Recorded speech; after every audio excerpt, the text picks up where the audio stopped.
How to delete a blockchain.com account. Hello everybody, welcome back to my channel. This is me Bipin Visnath, and today I'll guide you on how you can delete blockchain.com account.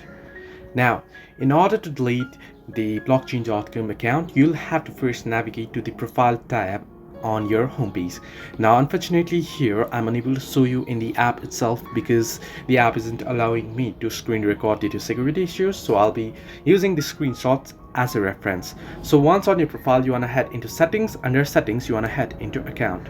There you'll get the option under account management to delete account. You want to tap on delete account, and then first remember you'll have to withdraw all your funds before you'll be able to delete your account. If you have funds remaining on your account, you won't be able to delete it, and once you do so, you want to proceed to delete account. There it'll ask you to type delete my account to confirm. Simply type it and tap on delete my account and you're good to go. So this way you can delete blockchain.com account. Hope this helped you. To like and subscribe, and do not forget to leave a comment down below if you have any further issues.